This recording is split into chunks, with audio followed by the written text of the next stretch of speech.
మనం ఈరోజు ఈ వీడియోలో కొత్తగా బిజినెస్ స్టార్ట్ చేసేవారు ఏ లైసెన్స్ తీసుకోవాలి, సో దాని యొక్క రకాలు మరియు కొత్తగా బిజినెస్ స్టార్ట్ చేసేటప్పుడు ఏ ప్రిమిసెస్లో మనం బిజినెస్ స్టార్ట్ చేసుకోవాలి, పూర్తి వివరాలు మనం ఈరోజు వీడియోలో తెలుసుకుందాం.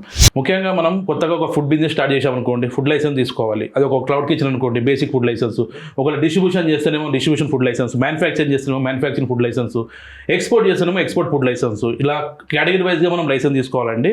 ఇన్ కేసు ఒకవేళ మనం లేబర్ డిపార్ట్మెంట్ నుంచి పర్మిషన్ తీసుకోవాలంటే మనం ఎంప్లాయీస్ మన దగ్గర ఉంటే ఆ 10 ఎంప్లాయీస్ ఉంటే ఒక 5 ఎంప్లాయీస్ ఒక 15 20 అట్లా నెంబర్ ఆఫ్ ఎంప్లాయీస్ని బట్టి మనం లేబర్ డిపార్ట్మెంట్ నుంచి మనం ఎంప్లాయీస్కి మనం labour shop and establishment licence తీసుకోవాలి. సో జిఎస్టీ వచ్చేసి మనం 25 lakhs బిలో టర్న్ ఓవర్ వరకు జిఎస్టీ అవసరం లేదు. కానీ మన ప్రొడక్ట్స్ మనం ఒక ఏరియా నుంచి ఇంకో లొకేషన్ మనం సెండ్ చేయాలంటే కంపల్సరీ మనం ట్రాన్స్పోర్ట్ ద్వారా మనం సెండ్ చేయాల్సి వస్తుంది. సో అప్పుడు మనకు వే బిల్స్ కానీ సో ఇట్లాంటి బిల్స్ మనకు అడగడం జరుగుతుందండి. సో ట్యాక్స్ పర్సంటేజ్ ఏదైతే ఉందో దాన్ని మనం ప్రెజెంట్ చేసి ఆ బిల్ అనేది మనం దానికి అటాచ్ చేసేసి మనం వెహికల్ ద్వారా మనం ప్రొడక్ట్స్ అనేది సేల్ చేయడం జరుగుతుంది.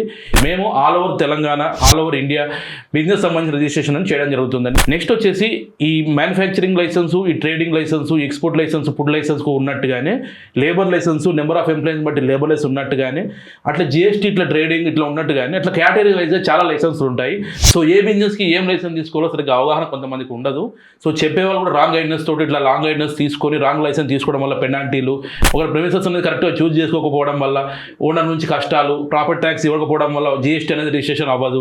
సో ఫ్యూచర్లో కూడా మనకు ప్రాబ్లమ్స్ ఉంటాయి. సో ఇట్లాంటి గైడెన్స్, బిజినెస్ రిజిస్ట్రేషన్ గైడెన్స్ మీకు రిక్వైర్మెంట్ ఉంటాయి మరియు బిజినెస్ గైడెన్స్ మీకు రిక్వైర్మెంట్ ఉంటే కింద ఇచ్చిన నెంబర్ కాల్ చేయండి. మా గ్రూప్ ద్వారా పూర్తి వివరాలు తెలుసుకోండి. Thank you.